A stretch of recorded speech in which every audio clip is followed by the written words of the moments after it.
Welcome back to my channel, ladies and gentlemen. So I may have discovered some pretty interesting and useful pieces of interaction that Masterking Archfiend can do. Honestly, Masterking Archfiend was a bit of a meme when it was released. Roll the dice. Most often you're just going to shuffle that monster back into the deck. Maybe it will go into the hand, maybe it won't. But seriously, I think Masterking is actually one of the better Archfiend cards in the game right now, and I think we may have been wrong all this time about good old Masterking Archfiend. So what I mean by all of this is pretty much what you want to do is get Masterking onto the field as quickly as possible and have cards that allow you to pay life points in order to proc its effect, but multiple times in a single turn. So let me show you what I actually mean by this. So what I'm going to do is go into Masterking just off of a tour guide effect. I'm going to use Fiendish Rhino Warrior to send the Archfiend Heiress into our graveyard. And then straight away, what Masterking Archfiend is great at is chain blocking. So Heiress activates, and then we use Masterking Archfiend to stop them from, Ash Blossoming or whatever it might be. More often than not, you're going to want to use Masterking to spin cards or bounce cards back into the deck, and anything else is a bonus. So actually, its effect, Konami had it right the whole time. It's really good because you can send Heiress into the graveyard, get a search, and then put it back into your deck, and you have infinite amounts of Archfiend Heiresses. What we're going to do, search for Archfiend Staff of Despair. Seriously, two of the biggest meme cards in the game for Archfiends, Staff of Despair and Masterking Archfiend, actually end up being some of the best Archfiend cards in the game. It's absolutely ridiculous. So anyway, Staff of Despair, if you didn't know what it does, it's an equip spell, only equip it to one of your monsters, and during the main phase, you can make all of your opponent's monsters lose attack equal to half of the attack of the thing that is equipped to it. So that, no one really cares about that.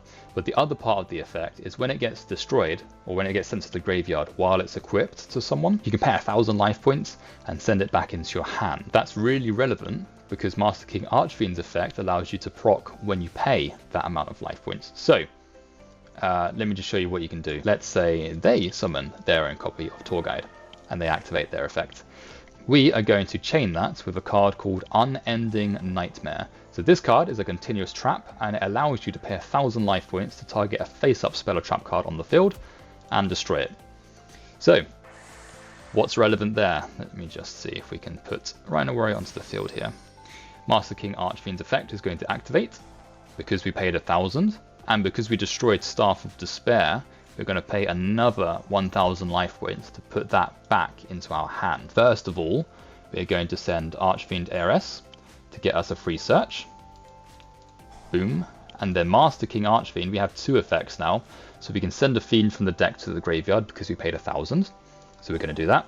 And because we sent Archfiend Heiress, we're going to activate the effect where we roll the dice and put that back into the deck or anything else. So Heiress comes back into our hand. It's not too bad, eh? And now we have many options open to us, right? So in this particular case, I'm going to send Farther from the deck to the graveyard, and I'm going to search for a card and add it to our hand. So I'm not sure what we can search for here. Let's just go for Archfiend Glitch. Okay, now Farther's effect is going to trigger, allowing us to banish a monster on the field. So let's just get rid of this Rhino Warrior. And we're going to activate Masterking in hopes of spinning it back into the deck. Boom, there you go. So there you go. So that's one form of interruption that you can do with Masterking Archfiend. And because of Staff of Despair, you have a fodder to destroy every single turn with Unending Nightmare. So that's really good. In addition to that, Staff of Despair is particularly good because it gives you a double mill. So you're paying effectively 2,000 life points to mill 2 cards from your deck. So that's the sort of bread and butter with Masterking. All you need is a card to pop cards that pays life points, so 1,000 is the ideal range. There's also other things that you can do with him as well. So the other aspect of Masterking Archfiend has, in my opinion, until I tweak things a bit more, is kind of changed the way in which you actually play Archfiends to begin with. So pretty much Masterking, it's all the same sort of thing, right? Paying life points, milling stuff. But now you have the ability to use Masterking to decide what Archfiends you want in rotation. So using its effect, you can basically recycle any Archfiend that you want from your graveyard into your hand just by purely through recycling purposes. Or if you get lucky, you skip a few steps. So what I'm going to do is just activate good old Unending Nightmare. And Unending Nightmare is going to do what we did earlier and destroy the Staff of Despair. So activate Masterking Archfiend's effect, and we're also going to activate Staff of Despair's effect. Right, now from here, this is where you have to decide what cards to mill, right? So first of all, you're going to want to send Torbus from the Underworld into the graveyard. Torbus's effect activates, you put a card from the graveyard back into the deck, any graveyard, so it's good for disruption as well. So here, all I'm going to do is pick Labyrinth Archfiend, so that's the thing that I want in rotation. Now, we're going to send a fiend from the deck to the graveyard, and then we're going to also roll the dice, so part of Masterking's effect. Roll the dice, what do we get? A 6, so Torbus comes back onto the field, just a nice bonus. And then we're going to put Archfiend Heiress back into the graveyard. So, Labyrinth Archfiend goes. Now Heiress's effect is going to activate, Masterking Archfiend's effect is going to activate as well. Masterking, put Heiress back into the deck, and then Heiress is going to search the Archfiend that we recycled. So just purely through this little engine that we've got going on here, you can put any Archfiend from the graveyard into the deck, so that's really good. And if you like, we can now use Call of the Archfiend. Let's just say it was any sort of trap, right? So just to show off Labyrinth Archfiend's effect, yeah, you activate a trap card, you get to summon it onto the field.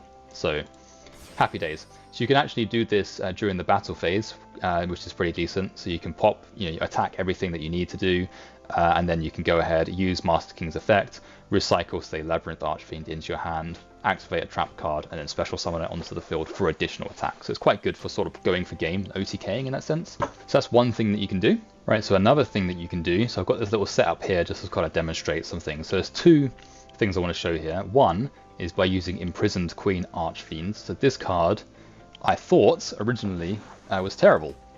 However, it's actually way better than I thought. So Imprisoned Queen Archfiend, forget the Pandemonium effect. The whole point is its maintenance cost.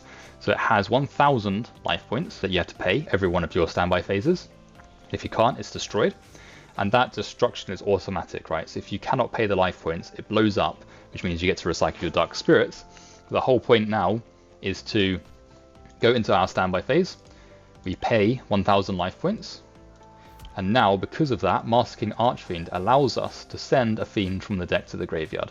So what we're going to do is send Archfiend Heiress. Now, Archfiend Heiress allows us to, activate its effect. And we can use Masterking Archfiend as well, and this is going to special summon it onto the field, why not? And then this allows us to search out anything that we like. So we're going to send a Deal with Dark Ruler. And of course we get to pay 500 through Masterking. It's always good just to have the one target as well, so we can send Bluebeard, for example, and then we just roll the dice and just see what happens. If it gets summoned, great, who really cares? It's back into our deck.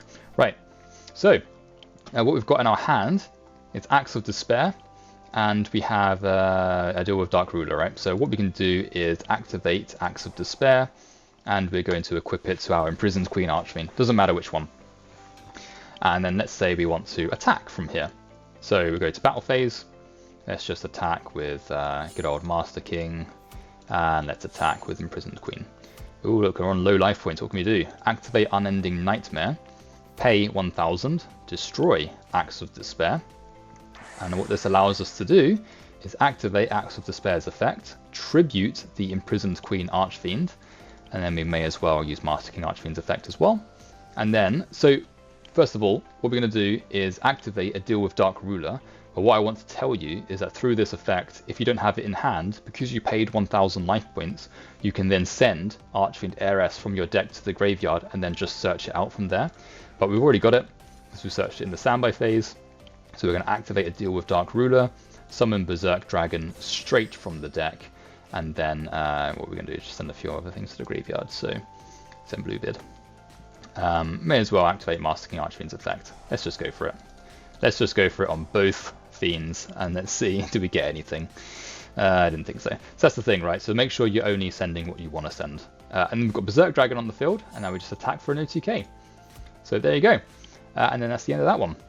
So pretty much Masterking Archfiends allows us to do a whole lot more than we used to by having this sort of engine here where we pop the equip spells in order to make best use of their secondary effects. So Staff of Despair allows you to do the double mill, so sending Heiress or sending Farther, sending Torbus, get whatever Archfiend we want into our hand. Through this, if you search using Heiress on your opponent's turn, you can recycle Archfiend Cavalry, for example. And then on your turn, you can do the same sort of thing and then search for Archfiend Commander. And then through that, you have Archfiend Commander and Cavalry in your hand every single turn. Pretty good. And then we can go for OTKs, right? So we can have Axe of Despair, attack with our level 8s, and then just tribute it. And then that makes Deal with Dark Rule alive immediately, all in the battle phase. And then we just swing. So remember, Berserk Dragon can attack every single monster on their side of the field. Incredibly strong, incredibly good. So that's another unique piece of gameplay that you can do with Masterking Archfiend. So really, pretty much from all of this, there's a lot of tweaking left to do. So far it seems that paying 1000 life points is the way to go. It basically enables Master King to do a lot, so you can search with him, you can interrupt your opponent through the graveyard with Torbas, through the field with Farther, you can summon the likes of Imprisoned Queen Archfiend, which allows you to get additional searches. That's basically what you use her for. Or additional Dark Spirit recycles, so making her blow up every turn if your life points are low in the grind game can be really beneficial.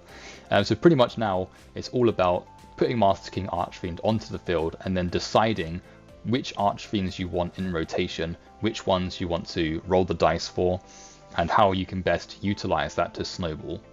Of course, there are some disadvantages to this. You're now using your life points as a resource, so this is going back to the chess Archfiend days where you have to pay your maintenance costs, but that's fine so long as you have a clear plan on how you're going to win the game. Making sure that your life points are just high enough so that you win is all you need, really. So so long as you have at least over 1000, right? If you've got about 1500, you're pretty much good to go. So there you have it. So if you enjoyed this video, my name's Adam. If you didn't, my name's Steve. And if you would like to see more Archfiend related tools, reviews, combos and discussions, then feel free to have a browse, hit like, subscribe and the notification bell so that you get notified when content like this is uploaded in the near future. And until next time, ladies and gentlemen, I'll see you around.